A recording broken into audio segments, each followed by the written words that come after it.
seluruh pengabdianku, tak bisa membalas kesetiaanmu, sungguh mulia dan berharga, sungguh besar. Haleluya. Selamat pagi semua bapak-bapak, ibu-ibu dan semua keluarga-keluarga yang saat ini sedang menyaksikan ibadah ini pada hari Minggu yang luar biasa, hari Minggu yang penuh sukacita. Kami percaya bahwa saat ini bapak-bapak dan ibu-ibu serta semua keluarga yang sedang berkumpul sudah siap untuk memuji dan memuliakan nama Tuhan. Haleluya. Puji Tuhan, kita akan masuk dalam ibadah kita pada hari Minggu ini. Tetapi sebelumnya kita akan berdoa terlebih dahulu. Mari sama-sama kita tundukkan kepala, kita akan berdoa kepada Tuhan. Bapa yang baik, kami mengucap syukur pada saat pagi hari ini. Kami datang kembali kepadamu, mengucap syukur buat setiap kebaikan dan kemurahan Tuhan yang senantiasa menyertai kehidupan kami, yang terus menghiasi hari-hari kami. Dan kami percaya Tuhan, saat ini Engkau juga hadir di rumah kami masing-masing. Di saat kami memuji Engkau, di saat kami menyembah Engkau, kami percaya hadirat Allah ada bersama-sama dengan kami, sehingga ibadah kami senantiasa boleh menyenangkan hati Tuhan. Terima kasih Tuhan, terima kasih. Kami akan siap untuk memuji dan memuliakan nama Tuhan. Kami akan buka ibadah kami pada saat pagi hari ini di dalam nama Tuhan Yesus Kristus. Haleluya. Amin. Puji Tuhan. Berikan kemuliaan, berikan sorak-sorai bagi Dia, Tuhan kita Yesus Kristus. Haleluya. Puji Tuhan. Saya percaya sukacita yang besar memenuhi setiap kita yang ada. Mari kita masuk gerbangnya dengan hati yang bersyukur. Amin. Haleluya.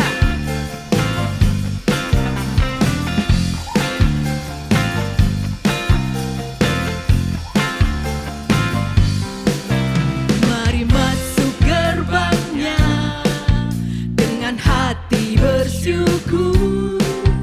Halamannya dengan pujian. Mari penuhi baitnya, penuhi baitnya dengan nyanyian syukur.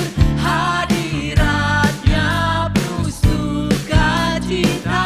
Mari masuk gerbangnya, mari masuk gerbangnya, amin, dengan hati bersyukur.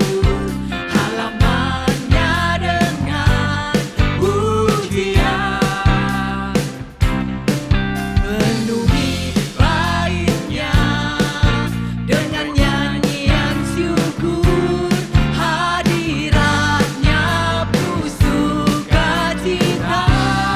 Sebab Tuhan Dia baik dan anugerahnya kekal selama-lamanya. Amin. Sebab Tuhan Dia baik dan anugerahnya kekal selama-lamanya. Amin. Haleluya. Mari semua tepuk tanganmu bagi Tuhan. Sama-sama kita katakan, mari masuk gerbangnya, amin, dengan hati bersyukur.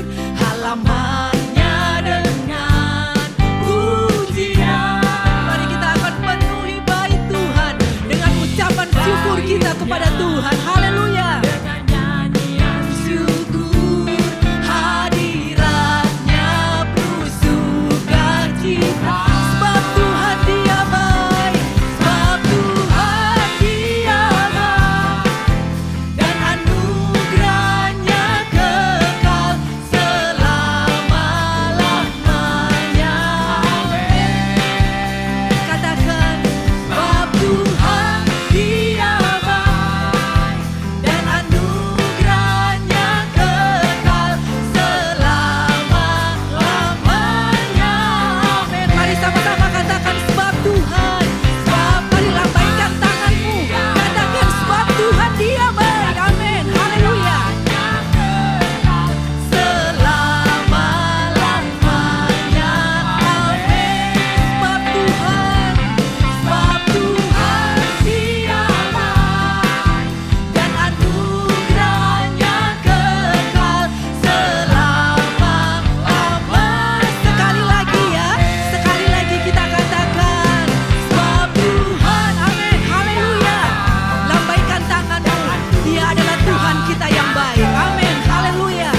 Mari sama-sama kita mau berdoa kepada Tuhan. Kita mau masuk di dalam pujian dan penyembahan kita yang terbaik bagi Tuhan. Kita mau katakan kepada Tuhan, Tuhan, tiada pernah kami ragukan kasih setia. Haleluya. Terima kasih Tuhan. Terima kasih Tuhan. Tiada pernah ku ragukan. Haleluya Yesus. Kasih setiamu ya Tuhan. Setiap waktu dalam hidupku tak pernah kau tinggalkan. Meski langit tampak suram, awan gelap pun menghadap,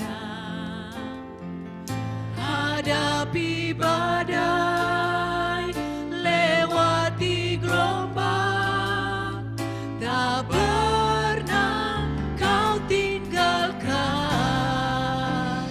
diriku.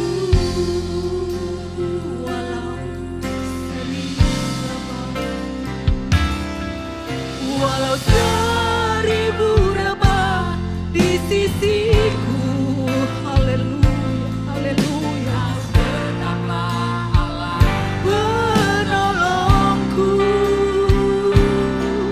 Walau 10.000 rebah di kananku, takkan ku goyah, sebab Yesus sertaku. Tiada pernah kami meragukan Tuhan kasih setiamu. Tiada pernah ku ragukan kasih setiamu ya Tuhan.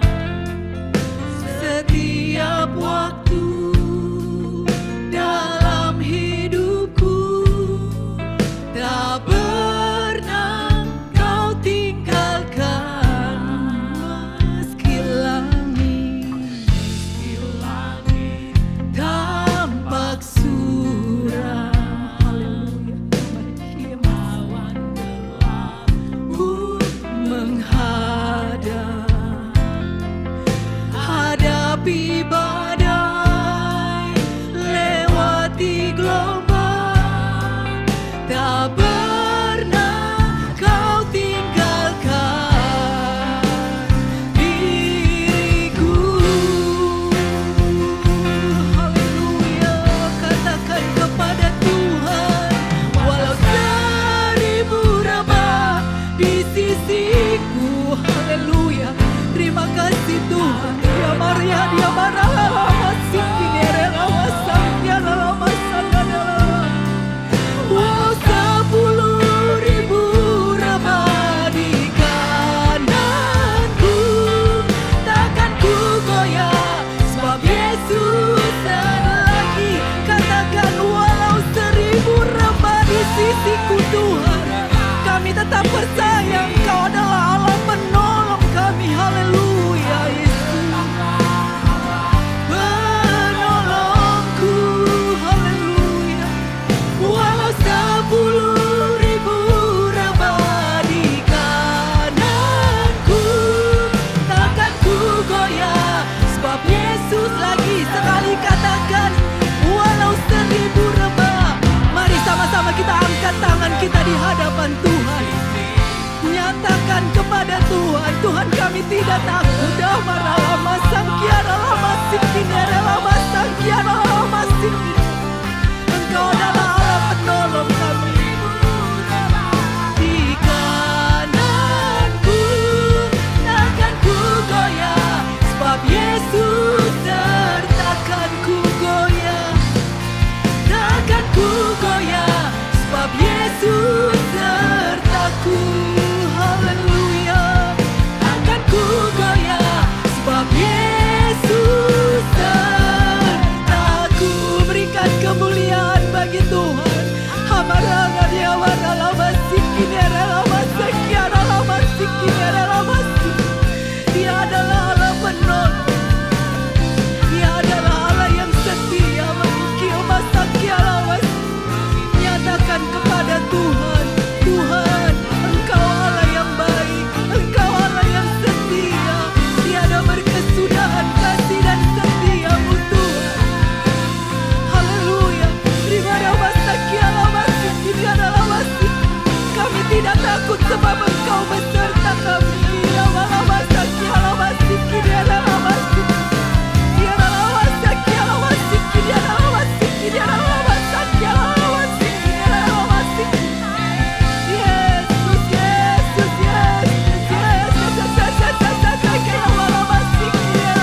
Tuhan, kami percaya Engkau ada di tengah-tengah kami Tuhan. Dan Engkau siap melawat setiap keberadaan kami. Engkau siap melawat kami dengan firman-Mu. Kami perlu firman-Mu Tuhan, untuk menjadikan kami orang-orang yang kuat di dalam Engkau. Menjadikan kami orang-orang yang terus menaruh setiap pengharapan kami hanya kepadamu Tuhan.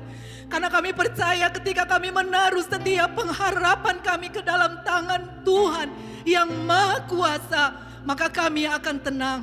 Kami akan menjadi orang-orang yang berbahagia. Kami akan menjadi pribadi-pribadi yang terus bersuka cita. Karena pengharapan kami tidak akan pernah hilang.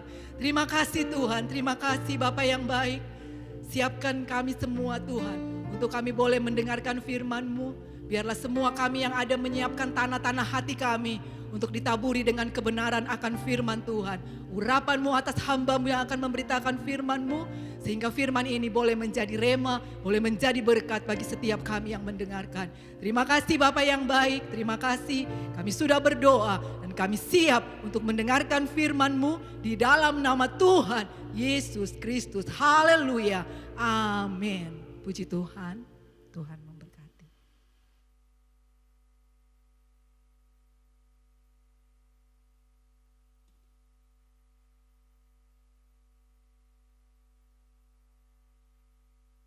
Haleluya. Halo Bapak Ibu Saudara-saudari terkasih dalam Tuhan Yesus Kristus. Kiranya damai sejahtera Allah yang melampaui segala akal memelihara hati dan pikiran kita semua dalam Kristus Yesus Tuhan kita. Kita sudah beberapa minggu, bahkan beberapa bulan mempelajari tentang tema tahunan kita, yaitu tubuh Kristus yang hidup dan bertumbuh. Dan kita sudah belajar sampai tubuh Kristus yang hidup adalah hidup di dalam Dia, bergerak di dalam Dia, ada di dalam Dia, dan ada karena Dia. Dan hari ini kita akan belajar mengenai ciri-ciri tubuh Kristus yang hidup dan bertumbuh. Ciri-ciri tubuh Kristus yang hidup dan bertumbuh. Mari kita sama-sama baca di dalam Efesus pasal yang keempat ayat yang ke-13. Efesus 4 ayat yang ke-13. Sampai kita semua telah mencapai kesatuan iman dan pengetahuan yang benar tentang anak Allah, kedewasaan penuh, dan tingkat pertumbuhan yang sesuai dengan kepenuhan Kristus. Bapak Ibu Saudara-saudari, ciri-ciri tubuh Kristus yang hidup dan bertumbuh. Bertumbuh tentunya ada sasaran. Bertumbuh tentunya ada tujuan, bertumbuh ke arah apa. Dan melalui Efesus 4 ayat 13 ini, firman Tuhan mempertegas bahwa arah pertumbuhan yang harus kita capai adalah kepenuhan Kristus. Perhatikan baik-baik, tingkat pertumbuhan yang sesuai dengan kepenuhan Kristus. Mengenai kepenuhan Kristus, beberapa waktu yang lalu kita sudah mempelajari tentang kepenuhan sesuai dengan tempat yang kita sediakan bagi Kristus. Kristus adalah Roh Kudus. Kristus, Roh Kudus di dalam kita, Dia bisa memenuhi kita sesuai dengan tempat yang kita sediakan. Waktu itu kita melihat melalui gambaran tentang hati kita, di mana hati kita Allah taruh bibit atau benih Roh Kudus, dan kita harus menyediakan tempat di dalam hati kita sehingga Roh Kudus itu terus berkembang, terus bertumbuh, terus memenuhi kita sampai memenuhi hati kita. Dan tingkat kepenuhan ini dapat terjadi terus-menerus sesuai dengan tingkat pertumbuhan yang kita alami, sesuai dengan tingkat kedewasaan yang kita berikan untuk Roh Kudus memenuhi hati kita. Dan mengenai pertumbuhan ini, sesuai dengan tingkat pertumbuhan mencapai kepenuhan Kristus ini, kita perlu sepakati dulu. Bertumbuh itu menurut Kamus Besar Bahasa Indonesia, bertumbuh yang pertama adalah timbul atau hidup, dan bertambah besar atau sempurna. Dalam hal ini tentang benih tanaman, bagian tubuh seperti rambut, gigi, tentang penyakit kulit seperti bisul, jerawat. Lalu yang kedua, pengertian bertumbuh adalah sedang berkembang, menjadi besar, sempurna, dan sebagainya. Lalu yang ketiga, pengertian bertumbuh adalah timbul, terbit, terjadi sesuatu. Dan dalam hal ini, kasus yang akan kita pakai ialah sedang berkembang, menjadi besar, sempurna. Dan sesuai yang tadi, sasaran kita adalah mencapai kepenuhan Kristus. Berarti kalau dibilang tubuh Kristus yang hidup dan bertumbuh, tentang hidup kita sudah pelajari. Jadi dari definisi bertumbuh itu timbul, hidup kita sudah pelajari. Bahwa kita hidup ketika kita percaya kepada Kristus, kepada Yesus, menerimanya sebagai Tuhan dan Juru Selamat. Saat itu kita dibuat hidup, kita lahir kembali, lahir baru. Kemudian kita dijadikan ciptaan baru. Nah itulah kita hidup. Jadi dari hidup itu lalu kita bertumbuh. Bertumbuh ini kata kerja. Jadi berkembang, bertambah besar, kemudian menjadi sempurna. Nah kemudian menjadi besar, menjadi sempurna, sampai goalnya atau tujuannya kepenuhan Kristus. Nah kemudian Bapak Ibu, mengenai bertumbuh ini, mohon maaf, ini yang tadi, timbul, kemudian bertumbuh, sedang bertumbuh, menurut Kamus Besar Bahasa Indonesia. Jadi timbul, bertambah besar, kemudian sedang berkembang, dan timbul, terbit, terjadi. Nah tetapi dalam konteks kita menggunakan yang sedang berkembang. Dan mengenai bertumbuh ini, bertumbuh tentunya ada sesuatu yang kelihatan. Jadi saya definisikan di sini, bertumbuh itu dikenali oleh indera manusia, dapat dikenali oleh indera manusia, yaitu rasa, cium, dengar, lihat, raba. Ini dapat dikenali oleh indera manusia. Kemudian ada lagi yang dikenali melalui naluri. Naluri ini juga di dalam di dalam Kamus Besar Bahasa Indonesia, indera ini termasuk, naluri ini termasuk dalam panca indera. Jadi dapat dikenali oleh manusia, ini melalui naluri. Kemudian bertumbuh ini juga ada yang kedua, yaitu dikehendaki Tuhan. Jadi bertumbuh yang pertama dikenali oleh indera manusia, dan bertumbuh yang kedua dikehendaki oleh Tuhan. Nah, dikehendaki oleh Tuhan itu ialah tidak dapat dikenali oleh indera manusia, melainkan berdampak terhadap pengenalan oleh indera manusia.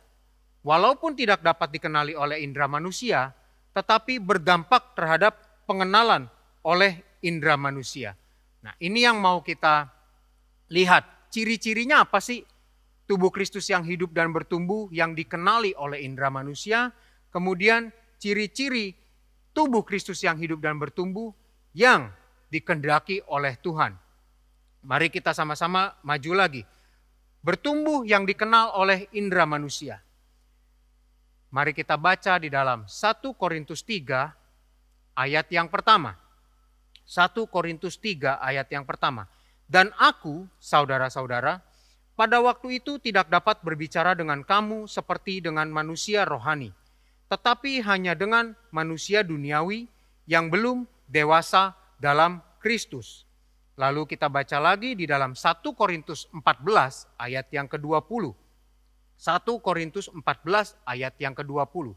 Saudara-saudara, janganlah sama seperti anak-anak dalam pemikiranmu, jadilah anak-anak dalam kejahatan, tetapi orang dewasa dalam pemikiranmu. Jadi Bapak Ibu Saudara-saudari, pertumbuhan itu dapat dikenali oleh indera manusia. Kalau kita lihat tadi di 1 Korintus pasalnya yang ke-3 ayat yang pertama dikatakan bahwa Paulus saat itu tidak dapat berbicara dengan kamu jemaat-jemaat di Korintus sebagai manusia rohani, tetapi hanya dengan manusia duniawi. Kenapa? Karena waktu itu manusia-manusia Korintus, walaupun mereka sudah lahir baru menjadi ciptaan baru, mereka hidup, tetapi rupa-rupanya hidup mereka belum mencapai pertumbuhan atau belum bertumbuh sesuai yang Paulus inginkan. Belum lagi kita membahas tentang pertumbuhan yang Tuhan inginkan. Yang Paulus inginkan saja manusia di Korintus itu belum dapat memenuhinya. Karena apa? Karena orang-orang di kota Korintus saat itu masih hidup dengan cara-cara hidup manusia duniawi. Nah, inilah yang dibilang oleh Paulus, mereka belum dewasa dalam Kristus. Bapak, Ibu, Saudara-saudari, masihkah kita ingat waktu belajar tentang ciptaan baru, kita diberitahu tentang tubuh Kristus yang hidup yang menjadi ciptaan baru itu, cara hidupnya adalah meninggalkan keduniawian. Oleh sebab itu Paulus mengingatkan supaya matikan dalam dirimu segala sesuatu yang duniawi. Jadi setelah kita dijadikan ciptaan baru, kita menjadi hidup, seharusnya ada tanda-tanda kehidupan yang bisa dikenali oleh indera manusia. Kelihatan ada pertumbuhannya. Dalam hal ini pertumbuhannya apa? Meninggalkan manusia duniawi. Meninggalkan manusia duniawi. Tetapi rupa-rupanya ada orang-orang yang seharusnya setelah hidup bertumbuh, namun dia tidak bisa bertumbuh. Terlalu berlarut-larut dalam keadaannya seperti anak-anak. Berlarut-larut dalam keadaannya yang dimanjakan oleh Allah. Sehingga dia tidak mau meninggalkan keduniawiannya. Lalu Paulus katakan di dalam 1 Korintus 14 ayat yang ke-20. Kalau begitu, gimana caranya menjadi dewasa? Matikan dalam dirimu. Ini sudah kita pernah bahas. Kemudian dalam 1 Korintus 14 ayat 20 ini dibilang, janganlah sama seperti anak-anak dalam pemikiranmu. Jangan seperti anak-anak dalam pemikiranmu. Melainkan jadilah anak-anak dalam kejahatan, tetapi dewasa dalam pemikiran. Menjadi anak-anak boleh, tetapi dalam kejahatan. Maksudnya bagaimana? Maksudnya kita harus seperti anak-anak dalam hal berbuat jahat. Dalam hal ketulusan dalam bersikap kepada sesama kita, di sini kita harus seperti anak-anak. Beberapa waktu yang lalu saya menyaksikan video tentang anak-anak yang diajarkan oleh orang tuanya untuk saling mengasihi. Jadi waktu itu videonya ada anak-anak dari Asia, anak-anak dari Eropa, dan anak-anak dari yang berkulit hitam. Gitu ya. Nah, anak-anak ini mereka disuruh bersahabat, disuruh berteman satu sama lain. Dan proyek ini, anak-anak ini, mereka saling berteman, mereka saling berkomunikasi satu sama lain dan akhirnya menjadi akrab. Suatu ketika anak-anak ini dikatakan sesuatu yang tidak enak tentang temannya. Jadi mereka diajarkan untuk membenci temannya. Anak-anak ini bertanya, loh kenapa saya tidak boleh berteman lagi dengan dia? Kenapa saya harus membenci dia? Nah, inilah yang dimaksud Paulus, jadilah anak-anak dalam kejahatan. Jadi tulus sekali terhadap orang lain. Sesama manusia berarti kita harus saling mengasihi. Tidak boleh menjahati sesama manusia. Tetapi menjadi dewasa dalam pemikiran. Nah ini, menjadi dewasa dalam pemikiran. Dalam artian semakin mengerti apa yang dimaksud dengan menjadi dewasa dalam pemikiran. Lebih mengerti dalam hal apa? Kita maju lagi. Bertumbuh yang dikenal indera manusia menjadi dewasa dalam pemikiran. Matius 7 ayat 18 sampai 20. Matius 7 ayat 18 sampai ayat yang ke-20. Saya bacakan. Tidak mungkin pohon yang baik itu menghasilkan buah yang tidak baik, ataupun pohon yang tidak baik itu menghasilkan buah yang baik. Dan setiap pohon yang tidak menghasilkan buah yang baik pasti ditebang dan dibuang ke dalam api. Jadi dari buahnya lah kamu akan mengenal mereka. Kemudian Matius 3 ayat yang ke-8, kita baca Matius 3 ayat yang ke-8. Jadi hasilkanlah buah yang sesuai dengan pertobatan. Jadi hasilkanlah buah yang sesuai dengan pertobatan. Yang tadi Paulus katakan menjadi dewasa dalam pemikiran maksudnya bagaimana? Ketika anak-anak dikatakan untuk membenci, itu sederhana. Itu langsung mereka katakan, loh kenapa? Ini kan saya sedang bermain, saya tidak mau menjahati teman saya. Tetapi Paulus bilang menjadi dewasa dalam pemikiran, dalam artian jangan sampai hal-hal yang tulus itu kemudian tidak bisa kita bedakan, sehingga kita malah lebih anak-anak daripada anak-anak. Kenapa lebih anak-anak daripada anak-anak? Karena panca inderanya tidak terlatih untuk membedakan yang baik daripada yang jahat. Kedewasaan dalam pemikiran adalah bisa membedakan yang baik daripada yang jahat. Mohon maaf, saya ketinggalan satu ayat, Ibrani 5 ayat yang ke-14. Mari kita baca. Tetapi makanan keras adalah untuk orang-orang dewasa, yang karena mempunyai panca indera yang terlatih untuk membedakan yang baik daripada yang jahat. Jadi menjadi dewasa secara pemikiran adalah dari buahnya, dari pohonnya kita bisa melihat bahwa dari pohon, dari hati, membedakan yang baik dan yang jahat. Karena apa? Karena makanan keras, karena firman Allah yang mendidik, yang dapat membedakan yang baik dan yang jahat.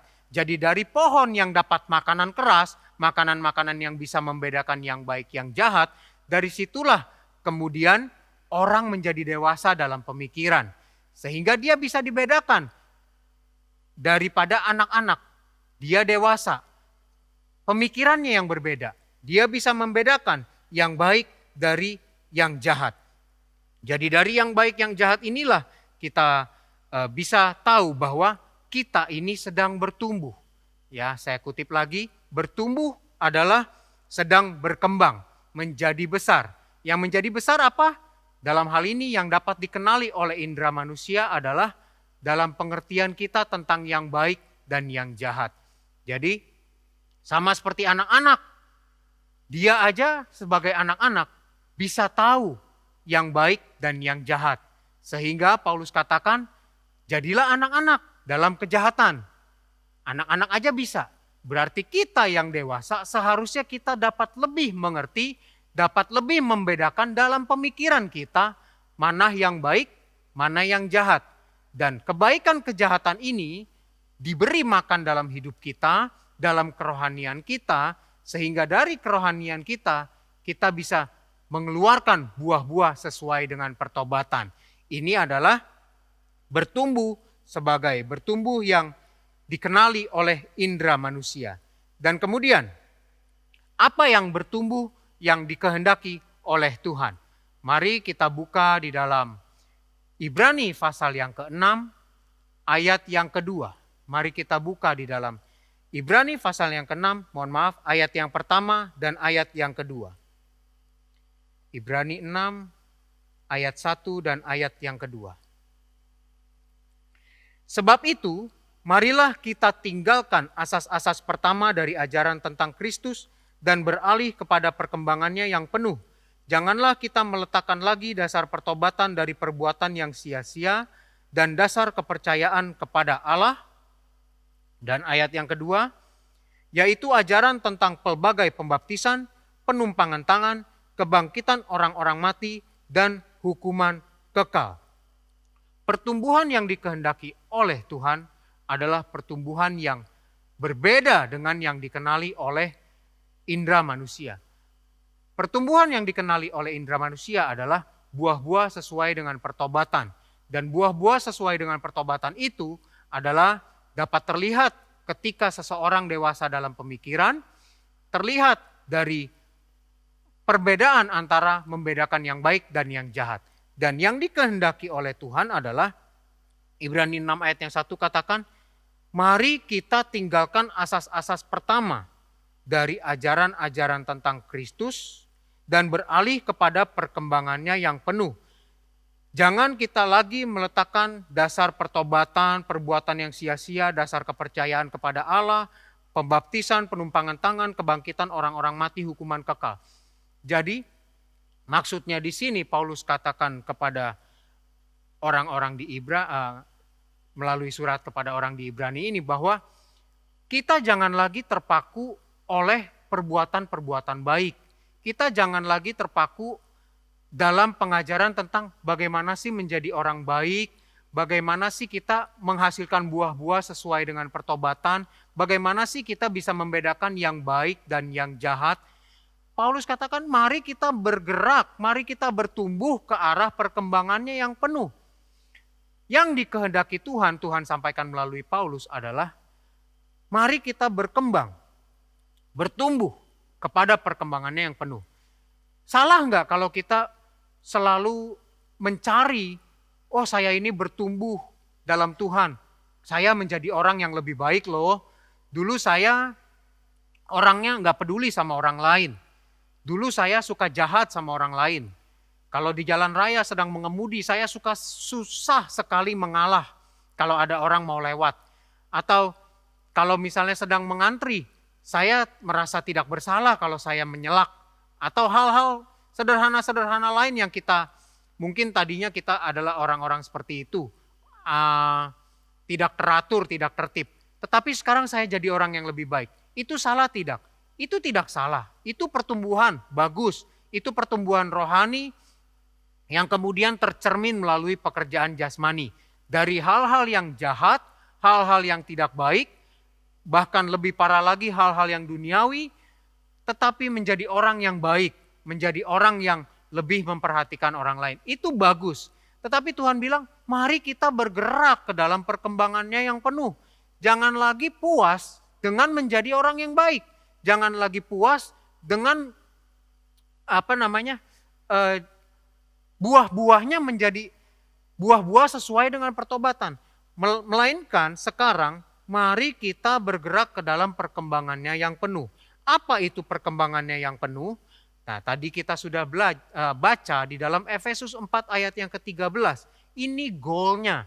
Mari kita bergerak kepada tingkat pertumbuhan yang sesuai dengan kepenuhan Kristus.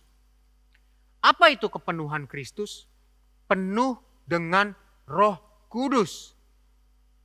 Maka dari itu kembali saya ingatkan tema tahunan kita, salah satu pembahasannya adalah karakteristik tubuh Kristus yang penuh dengan Roh Kudus. Dan hari ini kita kembali diingatkan bahwa tingkat pertumbuhan yang Allah inginkan, tubuh Kristus yang hidup dan bertumbuh yang Allah kehendaki adalah yang penuh dengan Roh Kudus. Dan Allah tahu penuh dengan Roh Kudus ini tidak serta-merta begitu orang bertobat, dia langsung hidup langsung penuh Roh Kudus. Tidak, melainkan ada tingkat pertumbuhan. Jadi tingkat pertumbuhan yang Allah inginkan adalah tingkat pertumbuhan yang sesuai dengan kepenuhan Kristus. Kepenuhan Roh Kudus di dalam hidup kita.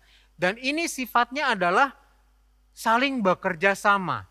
Ya, kita sudah mempelajari bahwa sesuai dengan hati yang diisi dengan kepenuhan Roh Kudus, sesuai dengan tempat yang kita sediakan. Nah, ini sifatnya kerjasama.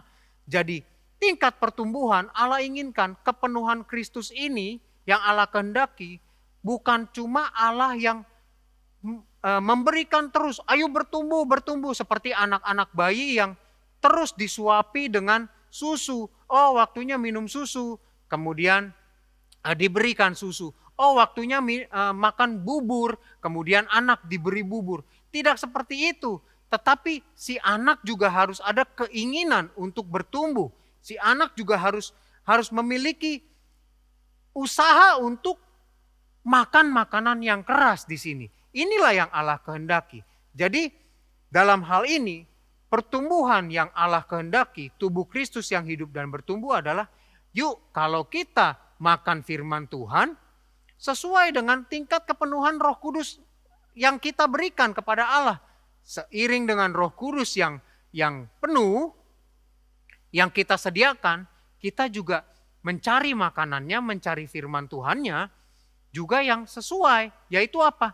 Jangan lagi mendengar firman Tuhan yang bagaimana sih cara hidup jadi orang yang baik, bagaimana sih menghasilkan buah-buah pertobatan, mari kita bergerak ke perkembangannya yang penuh. Sesuai dengan perkembangan tubuh Kristus.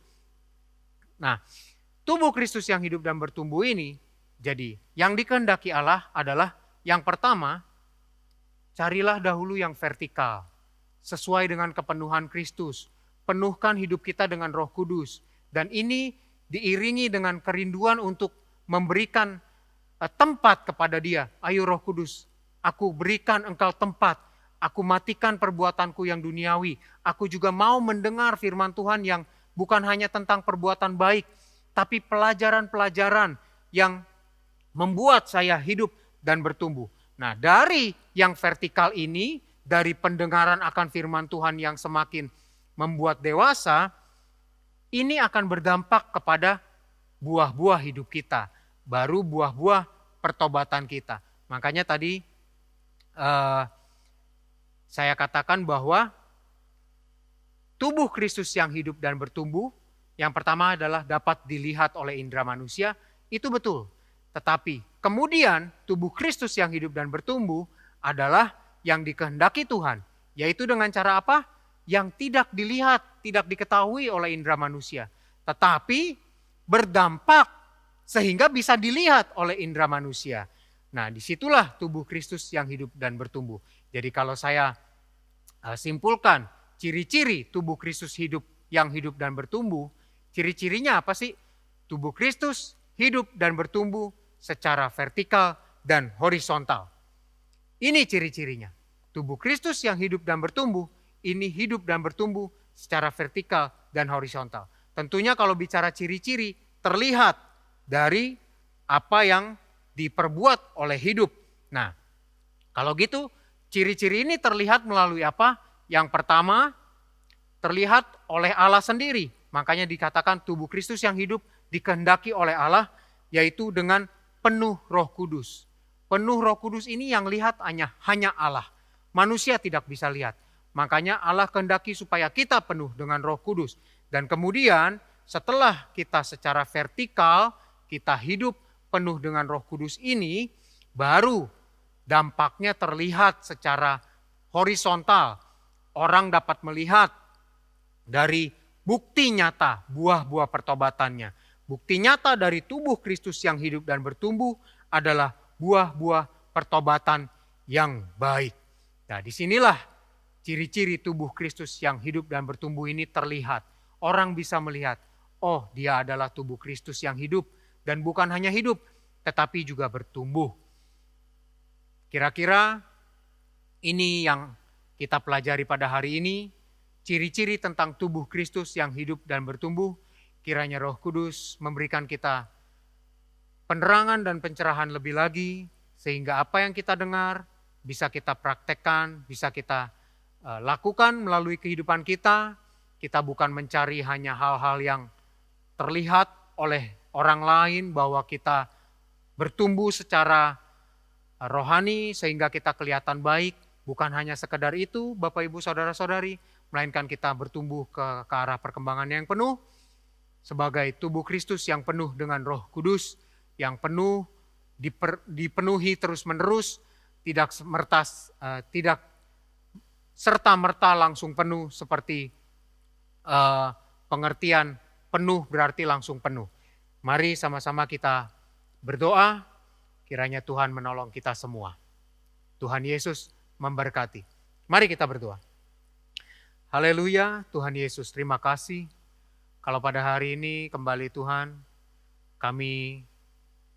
Engkau beri pengertian, Engkau beri pengetahuan Tuhan, bahwa tubuh Kristus yang hidup dan bertumbuh bukan hanya dilihat oleh manusia saja, melainkan juga harus sesuai dengan apa yang Kau kehendaki ya Tuhan.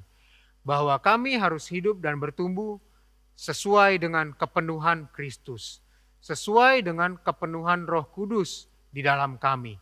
Karena kalau hanya bertumbuh pertumbuhan rohani yang dapat dilihat oleh orang lain sesuai dengan buah-buah pertobatan, pertumbuhan ini belum lengkap. Tetapi Engkau mau supaya kami bertumbuh secara vertikal dan horizontal. Secara rohani yang dilihat oleh engkau dan secara rohani yang berdampak di jasmani terlihat oleh manusia, yaitu penuh Roh Kudus dan dilihat buah-buah pertobatannya. Tuhan mampukan kami supaya kami bukan hanya mengejar yang seperti dilihat oleh manusia saja, tetapi kami juga mengejar penuh dengan Roh Kudus-Mu. Pertumbuhan kami pertumbuhan yang lengkap, yang sempurna, yang sesuai dengan apa yang Kau kehendaki. Tuhan berkati kami semua, tolong kami semua, mampukan kami semua. Tuhan Yesus, terima kasih banyak ya Tuhan. Kalau Engkau sudah menyertai ibadah kami mulai saat dimulai sampai pada akhirnya. Terima kasih Tuhan kalau Engkau tetap memberkati kami sehingga kami dapat tetap beribadah, baik di rumah kami masing-masing atau dimanapun kami berada ya Tuhan. Kami dapat beribadah, kami dapat memuji, membesarkan, memuliakan nama-Mu, dan kami bisa mendengar firman-Mu ya Tuhan. Terima kasih Tuhan Yesus, terima kasih. Dan Tuhan, kiranya Engkau memberkati kami Tuhan. Kiranya Engkau menolong setiap kami Tuhan. Supaya di saat seperti ini Tuhan, walaupun kami harus di rumah, kami harus menjaga segala sesuatunya ya Tuhan. Tetapi Tuhan, kami percaya ya Tuhan, Engkau beserta dengan kami. Engkau lindungi Tuhan. Walau 1000 rebah di kiri, walau 1000 rebah di kanan kami, tetapi kami tetap percaya Engkau Allah yang menjaga kami. Dan saat ini Tuhan, kami juga dikuatkan. Karena Engkau menjaga kami, maka tidak ada yang menghalangi kami untuk bertumbuh. Sebagai tubuh Kristus yang hidup, kami tetap Tuhan harus bertumbuh. Dan terima kasih kalau Engkau sudah mengajar kami, pertumbuhan itu harus dimulai dari Roh Kudus, dari Engkau Tuhan, dan kemudian berdampak terlihat sesuai dengan buah-buah kehidupan kami, pertobatan kami. Terima kasih Tuhan, berkati setiap kami di dalam menjalankan aktivitas kami seminggu ini Tuhan. Akan ada pekerjaan-pekerjaan yang kami kerjakan sebagai profesional, karir-karir yang kami laksanakan ya Tuhan. Baik juga yang berwirausaha, yang membuka toko, membuka bengkel, warung, toko. Apapun Tuhan yang kami usahakan, yang kami tekuni, yang kami laksanakan untuk mata pencaharian kami, kiranya Engkau memberkati kami. Beri kami hikmat Tuhan, urapi kami. Sehingga Tuhan, apa yang kami kerjakan, apa yang kami usahakan, barang-barang yang kami hasilkan, jasa-jasa yang kami hasilkan, semuanya Tuhan mendatangkan kebaikan dan memuliakan nama-Mu. Tuhan berkati kami dengan kesehatan, kekuatan dalam menjalankan setiap aktivitas kami, mulai dari keluar rumah, dalam menjalankan aktivitas sampai kembali ke rumah. Engkau jaga lindungi, tutup bungkus kami semua, sehingga kami tetap dalam keadaan baik. Kami juga berdoa Tuhan, Engkau memberkati teman-teman kami, umat-umat-Mu yang sakit, yang lemah tubuh, yang susah, kiranya Engkau juga memberkati mereka. Yang sakit disembuhkan, yang susah dihiburkan, yang lemah dikuatkan. Semua Tuhan Engkau pulihkan, Engkau berkati sehingga kami semua dalam keadaan baik. Yang sudah mengembalikan milik-Mu, yang sudah mempersembahkan korban persembahan, Engkau juga memberkati. Kau bukakan tingkap-tingkap langit, perbendaharaan Allah yang melimpah, Kau curahkan kepada kami semua.